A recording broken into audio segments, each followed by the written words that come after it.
J'espère que vous êtes ébélés pour la Kolanda biso na kati ya chaîne biso ya YouTube. Zambe apambola amona bino pe apesa bino makoki ya kozala zala po bozala wana pona koyoka oyo nyonso tozoba na kati na chaîne na biso. Nayebi ete vous êtes ébélés ba oyo bozolanda pamba te na miniti ata soki otie incrédulité me Nzambe akosunga yo akobuka motema wana po ete okota na kati na dimension ya bonzambe okomprendre ke makambo tozoloba awa eza ya solo. Yango wana tozopesa bino mboti na kombo na Yesu Kristo. Nakanisi bolandi nke oyo touti kosala mwa débat na bandeko na biso ba musulman na bandeko na biso ya ba église mosusu ya oyo babenga soi-disant ba église chrétien. Bolandi débat ndenge ezoleka mpona ntina etali semence ya serpent. Vous êtes belé mpona kolanda makambo wana mpe boza ngo na kati na mutu na bino bao baocomprendre bazali bo mpe baocomprendre te bazali me na kati na chaîne na biso tellement toparticipaki na kati na débat wana tokotika bino boye te mpo biso tolobi na kati na chaîne na biso ke toza na dimension sikoyo ya 3e alliance 3e testament mpona kolakisa bato oyo etali bolingo ya Nzambe na kati na mokanda na ye Biblia. Nakanisi balandaki tosalaki intervention mwa moke po tozalaki ba orateur po tozalaki vraiment parmi bato oyo baza en tête te parce que bao bazali en tête eza bao bazalaki bapesaki basalaki bapresentaki makambo oyo baza kokanisa bamusulman mpe badefendre me biso tozalaki wana mpona kosepare ke na bango bamusulman na bachrétien bango nyonso baza libanda ya makambo. Yango moni totikaki kaka ndenge wana toyebisa bango ke ndenge toza boye toza na esprit de l'erreur toza pe na esprit de la vérité. Yango wana esprit ya erreur nde ezotambola na kati ya mitu ya bato me bino na kati ya chaîne na bino tokotika bino na kati na erreur te.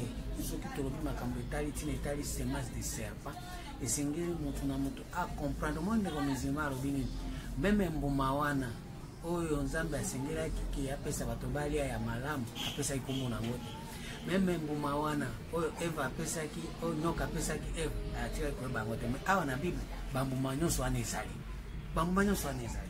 Yango wana omoni biso ntango tozoba makambo ya Nzambe tozoyebisa bino ifo tokota na kati na 3e testament mpo toyeba makambo ya Nzambe po bambuma oyo tolobaki na mokanda ya Matthieu 7 wana verset 15 te 18 balobi na nzete na nzete ko bana mbuma na monde ko ngai bambuma eza bambuma te o baninga bato ba o malala safu non bambuma eza ba œuvre ba pratique nyonso na kati na mutu o nyonso akosala yeba ki chaque pratique ekomonana chaque œuvre ekomonana ata obungisi ata osali lokwa kozipa ekoyebana.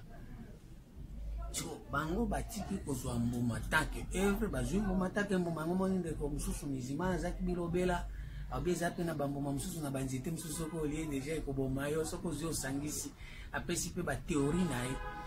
Yango biso tolingi makambo ya théorie te biso tolingi pratique oyo ezali digne na kati na bonzambe po tovivre bambuma wana ezali eza pe bien déterminé bien détaillé na kati na Bible.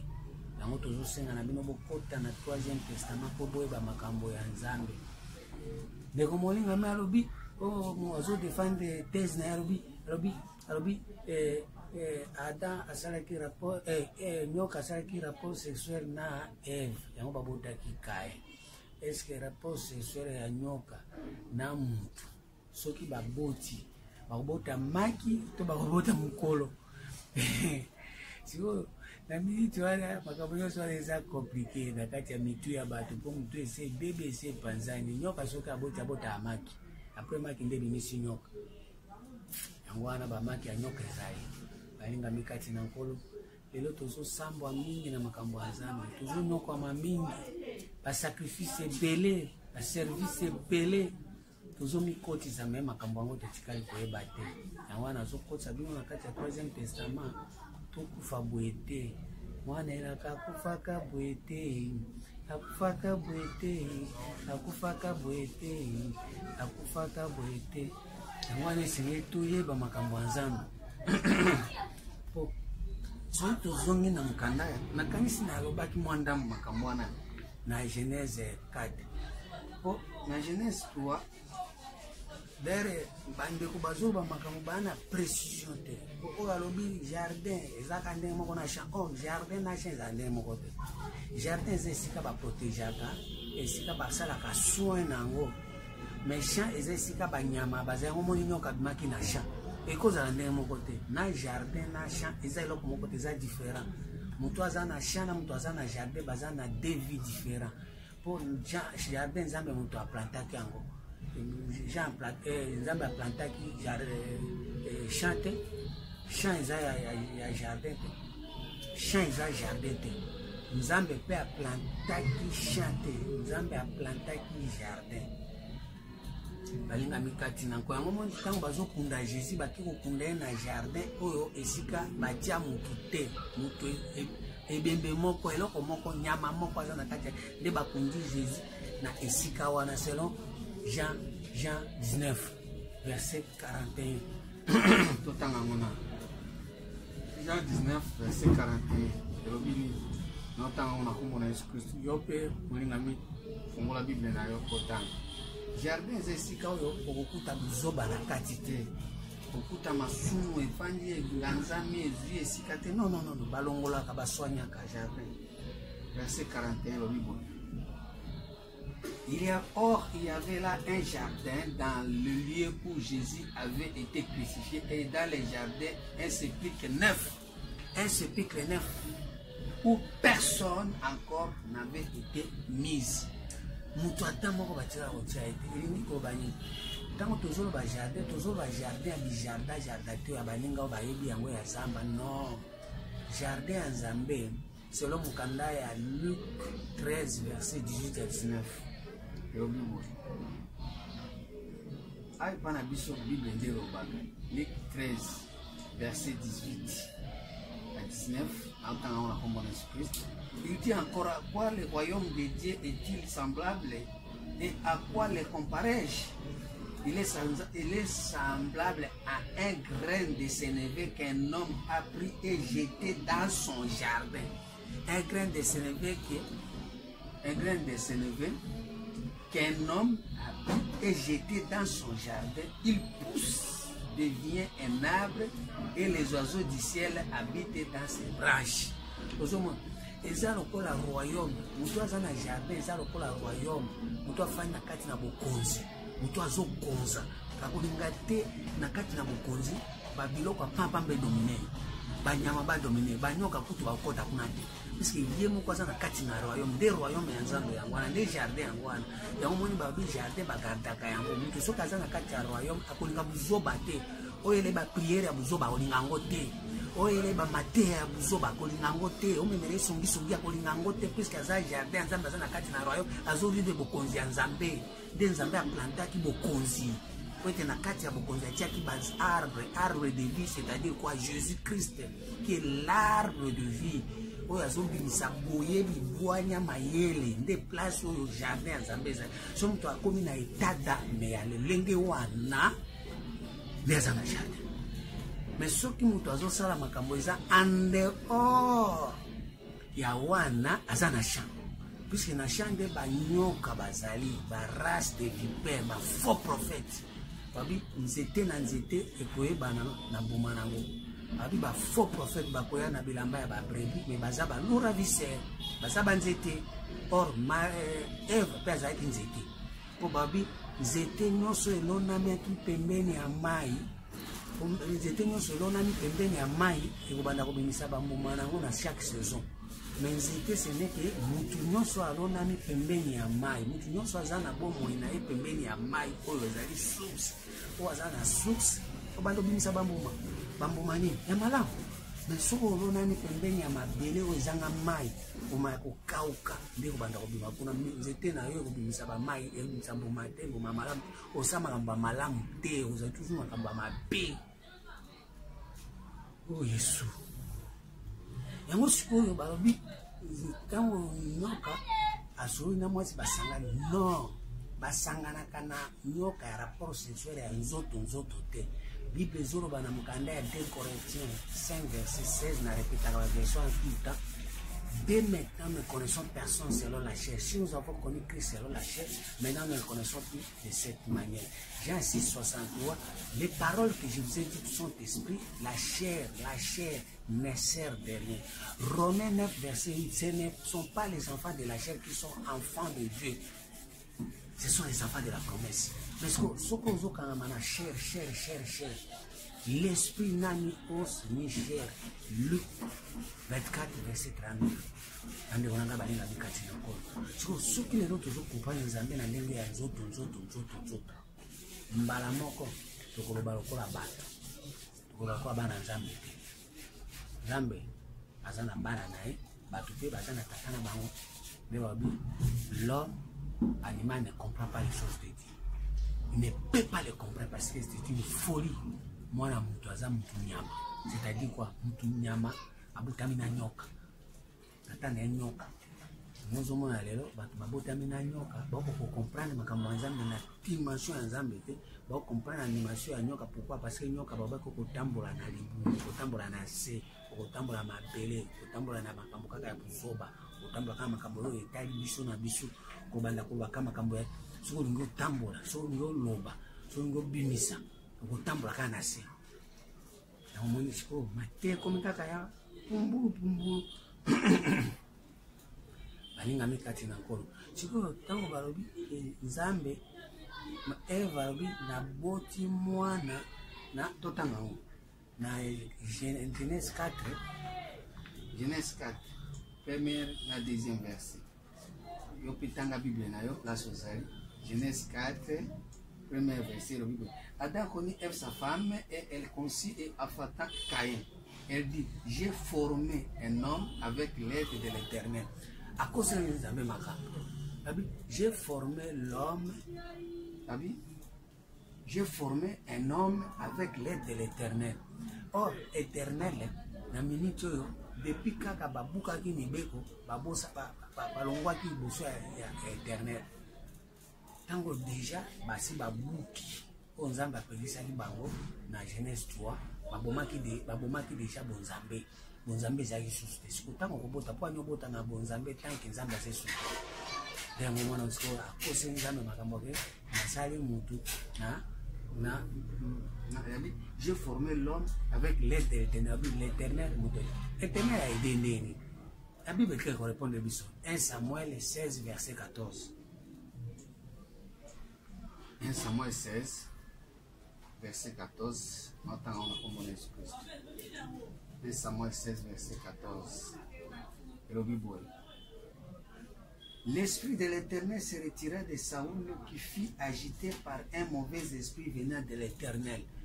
Tu peux être agité ou former l'homme à l'aide de l'Éternel avec un mauvais esprit. Esprit de l'erreur.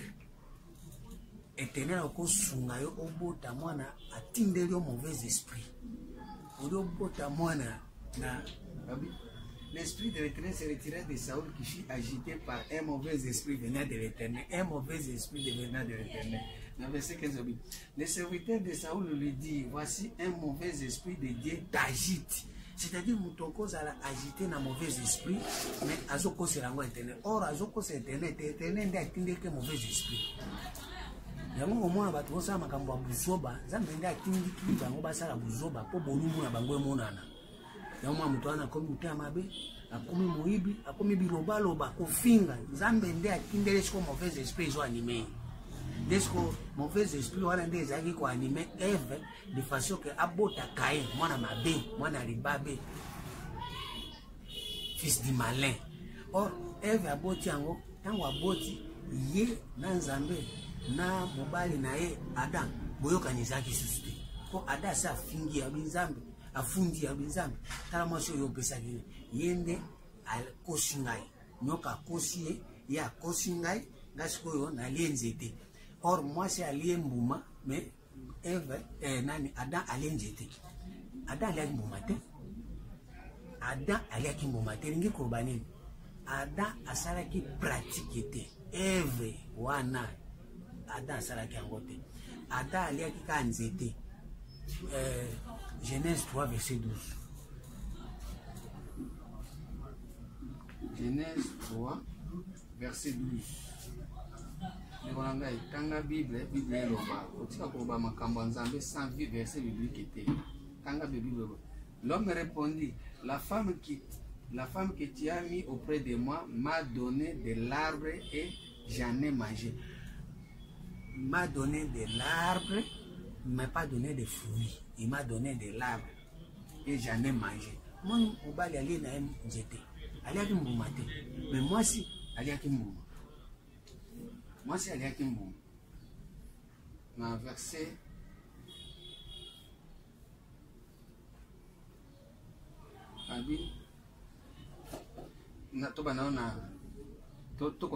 et l'Éternel dit à la femme, pourquoi as-tu fait cela?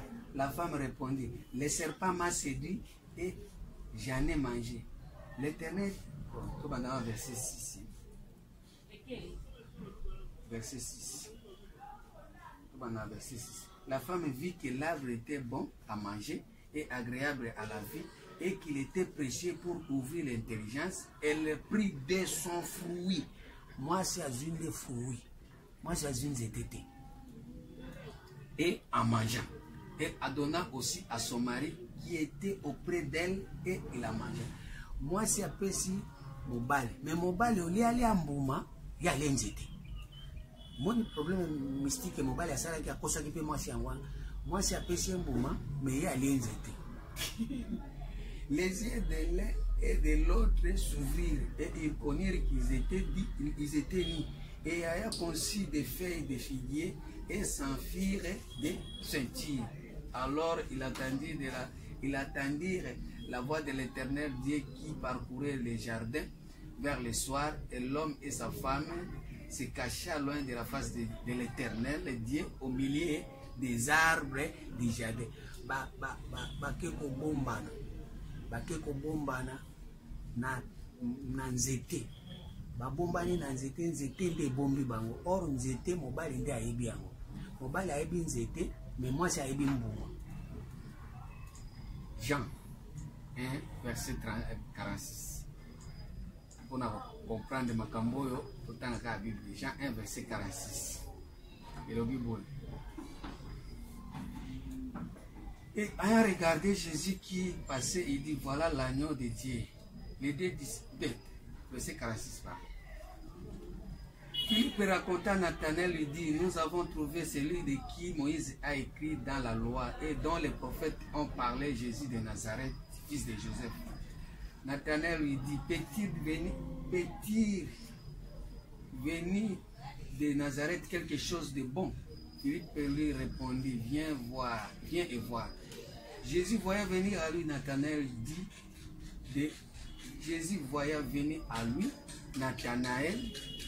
de lui, voici vraiment un Israélite dans lequel il n'y a pas de fraude. D'où me connaissais-tu? Dit Nathanaël. Jésus lui répondit, avant que Philippe t'appelait, quand tu étais sous le figuier, je t'ai vu. Quand tu étais sous le figuier, Jésus a moni Nathanaël na nzete à figue. Nzete à figue nde bato bakende ko bombana. Même nzete oyo Adam na Eve bakende ko bombana, ezalaki nzete à figue. Po nzete à figue, tango Jésus azoleka, po Zaché amona ye amateraki nzete à sycomore. C'est-à-dire nzete ezali batei.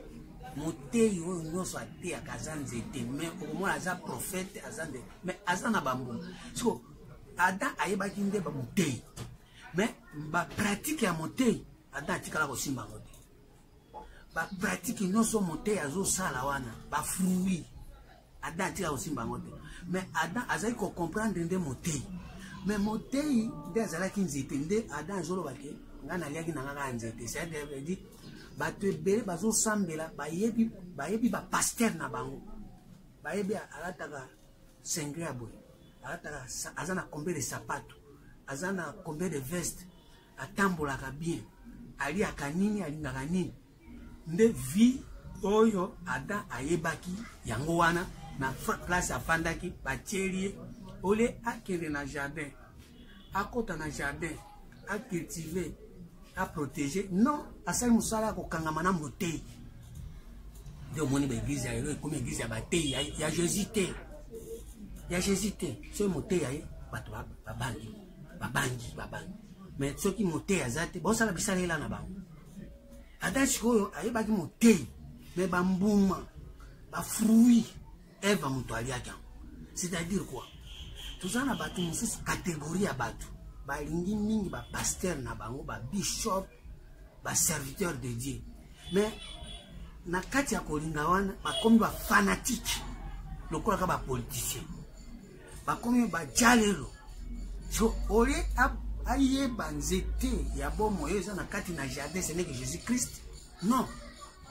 aso bangote ya yebika pasteur penser ça pas tout amoni vraiment onde nzambe or vi wana na Adam na Eve bali banda ya jardin bazana kati na sha so Eve yazeka bambuma ça veut dire ba pratique tellement zaki mwasi azana souffrete azape na miso ya komona nzete te ya mona ka bambuma c'est-à-dire quoi soko za mwasi na kati ya bonzambe okoza na mandefu za mwasi yoko linga kaka ba evre nyonso oyo ya mabe o banzete ezobimisa ça veut dire pasteur na bino za ndumba etali yote kindumba na olingi yango eza bambuma pasteur na bino za mpe mabe moibi ntoki etali yote yo lingi bambuma wana motei na bino aza mutu ya songi yo pokoti na kati ya songi olingi yango motei na bino aza mutu ya bilobela lokoso ya mbongo yo pokoti na kati ya lokoso ya mbongo bafrui wana esepeliso ba evre wana ba pratique wana nde biloko yo oliaka yango wana moni nyoka deja s'accaparer na kati ya nzete asakapare na mbuma ekoti sizemi ya kaye sikoyo afandi ya nganzami abisoki Abel meki kobotama wana boma ye puisque Abel azaki kobimisa ba biloko ya mabele te Ada tango aboti kaye azika kobimisa biloko ya nini ya mabele or mabele malamu batiaka semence ebimisi eloko ya malamu mabele mabe batia semence ebimisaka biloko ya mabe banzube yango wana omoni Jésus alobi miracle oyo Jonas asalaki kozonga na kati ya libumu kokota na kati ya libumu mbisi nga mpe fo toujours nazonga nasala 3 jours na mabele nini ya Kayin aza na mabele mabe makasi motema ya Kayin ya kolinga bambuma kosepela na ba œuvre diabolique kosepela na ba œuvre satanique kosepela na ba œuvre oyo nyonso ezopesa nzambe kanda. Colossiens 3 verset 5 yoka bambuma oyo ebimaki epai ya nyoka po apesa yango Eve tolanda biso nyonso. Colossiens 3 verset 5 à 11. Colossiens 3 verset 5. Et le Bible. Faites donc mourir les membres qui sont sur la terre. L'impudicité. Impudicité. L'impureté. Vous doit ça impire. Les passions. Les mauvais désirs. Et la cupidité qui est une idolâtrie. C'est à cause de ces choses que la colère de Dieu vient sur les fils de la rébellion. Caïn.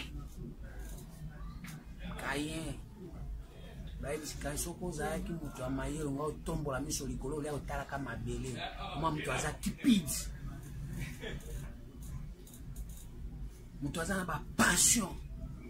Bambuma yango wana. O ezalaki na champ. ezali awa. Colossiens 3 verset 5 nde bambuma oyo esalaki moto abota Caïn. So oza na bombombo kati na yo yebaki obotaka Caïn. C'est à cause de ces choses que la colère de Dieu vient sur le fils de la rébellion, parmi lesquels vous marchez autrefois lorsque vous vivez dans ce péché. Mais maintenant, renoncez à toutes ces choses, à la colère, à l'animosité, à la méchanceté, à la calomnie, aux paroles déshonnêtes qui pourraient sortir de votre bouche. Omoni biloko oyo tango Eve azopesa Adam mbuma eloko azokobimisa yango na verset 8. Mais maintenant, renoncez à toutes ces choses, à la colère. De eloko ezali kopesa azopesa yango. Mais olie Adam alia mbuma wana ye aza olia banzete. Ça veut dire ye azomona ke makambo oyo Adam Eve azoloba euti epai ya nyoka. Parce qu'il a contrôlé. Adam a un pouvoir. Pourquoi? Parce qu'il a un souffle. Il a un souffle. Mais Eve a un souffle. Eve a un souffle. Eve a une côte. Elle a une os. Mardi basale na côte, mais elle a une os. So elle a une côte. Mais os de Adam a monaki os. Tango azusala. Bazusala Eve. Adam pesa na miso amona na os. Mais Nzambe azaki na miso amona côte. Mais tango abimi abimaki os. Ya momoni adarobi os de mes os, chair de ma chair. Mais Nzambe alingaki azala côte. Mais atika kokoma côte te. Mais bi question mutu moko azoyo kanai. Tango tozolo ba côte ezali pensée en Nzambe. Tango tozolo ba os eza pensée humaine. Makanisi ya bo moto. Oh, Jésus a zobenga Pierre arrière à moi Satan. Tes pensées ne sont pas les pensées de Dieu, mais ce sont des pensées humaines, des pensées des hommes. Yamoni tuza lelo on a batu bazosa ya makamuna makanisi ya bo moto. Azobi misanzoto nango. Oyo sala ke bakoma basi nini. Galate azolo besa alliance. C'est le Galate 4 verset 21 à 22. Ce sont des femmes, des alliances. Nous ça l'alliance na os. Alors ça l'alliance na chair. A tiki pensée en Zambé, a sali na pensée humaine pour ebimisa nzoto ba fruit nango ezala Caïn. Or Caïn c'est le fils du malin. Malin ezanini. Matthieu 5 verset 37.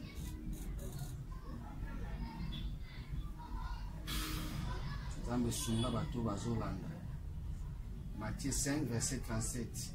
Bino bato bozolanda na chaîne vous a bien. 37 que votre parole soit oui, oui, non, non. Ce qu'on ajoute vient du malin. Que votre parole soit oui, oui. Ce que ça non, ils a non. Mais ce qu'on joue ba oui, non, non. Nous sommes pas là, il y a malin. C'est-à-dire, Zamba alobi makamunae, yozo sa makamunae. Zamba zo pesa côte, yozo sa os. Et comme oui, non, non. Pour oui, ils ont pensé en Zambé, non, ils ont pensé humain. Ils ont, tant que Boda, ils ont le fils du malin. Job 15, verset 34 et 35. Job 15, verset 34 à 35. La maison de l'impie deviendra stérile. Le feu dévorera la tente de l'homme corrompu. Il conçoit le mal et il affante le mal. Il mûrit dans son sein des fruits qui les trompent. 35. Il conçoit le mal, il affante le mal. Au concevoir ma bé, au kobotaka ma bé.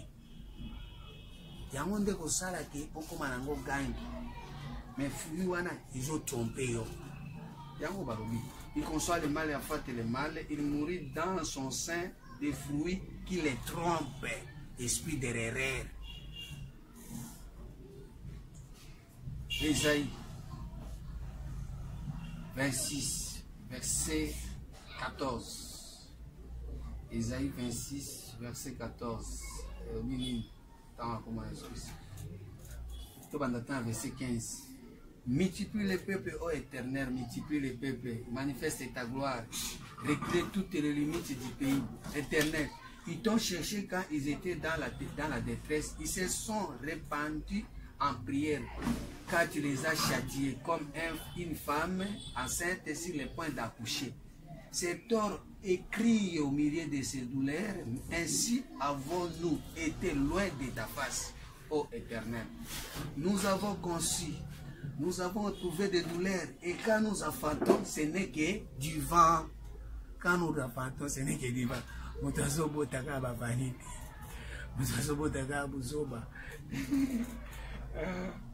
Le pays n'est pas sauvé et ses habitants ne sont pas nés. Mutata moko azobota matezaka bakaye na bakaye pays eza sauvé te bomo ya mutu eza sauvé te Nzambe sunga Naibete bao bazoyoka oyo makambo baza na elengi baza na esengo pamba te lelo semence du serpent ce n'est que non. Tango Nzambe azoba makambo na ye oui yo ozobakisa non. Tango bakisi non, Jacques 5 verset 12. Jacques 5 12e verset.